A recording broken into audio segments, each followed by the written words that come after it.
Merci Monsieur le Président. Madame Grandénon, j'avais soulevé lors de précédentes auditions du CSA avec Michel Léridon, dont je salue la mémoire, le problème de l'équité en termes de représentation politique. En termes hommes-femmes, on connaît bien le sujet, notamment avec les travaux de Madame Calvez, mais aussi en termes de représentation des territoires. On constate de fait, pour des raisons purement pratiques, qu'il est plus fréquent de voir sur les plateaux des élus de la capitale, notamment à partir du vendredi et jusqu'au dimanche, que des élus de province.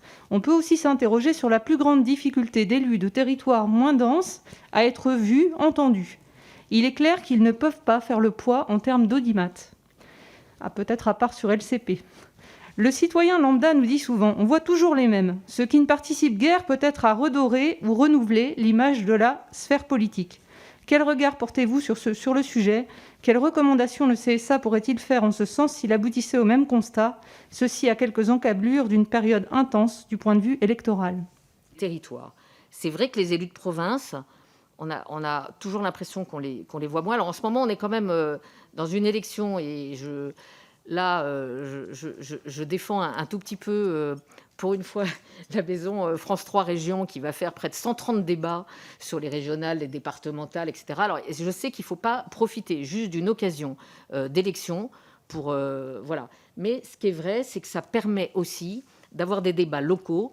Comme vous savez, maintenant, il va y avoir aussi un vrai rapprochement entre France 3, enfin, il y a de plus en plus, puisqu'il y a avec France 3 et France Bleu, à 8h30 le matin. La période de France 3 Régions est allongée le soir.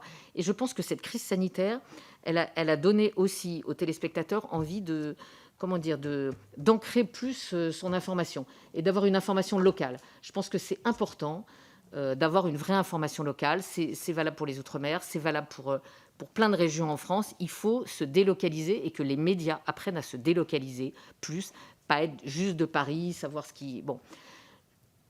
Je pense qu'il faut pouvoir, c'est compliqué de le comptabiliser comme ça. C'est d'ailleurs dans le baromètre diversité, ça fait partie aussi l'aspect géographique, si je puis dire.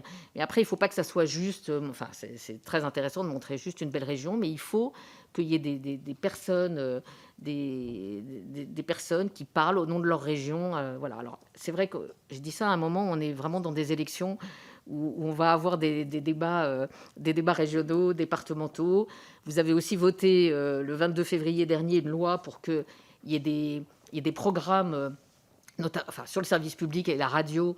Donc on en a fait des modules d'éducation civique et c'est important parce que c'est compliqué d'expliquer ce que sont ces régionales et ces départementales pour le téléspectateur, le citoyen qui va voter. C'est pas une incitation au vote, mais c'est leur expliquer pourquoi ils vont voter et quelles sont la concrétisation à quoi va servir leur vote. Et ça, je trouve que c'est intéressant de multiplier ce genre d'initiative. Donc, bon, en tout cas, il faut...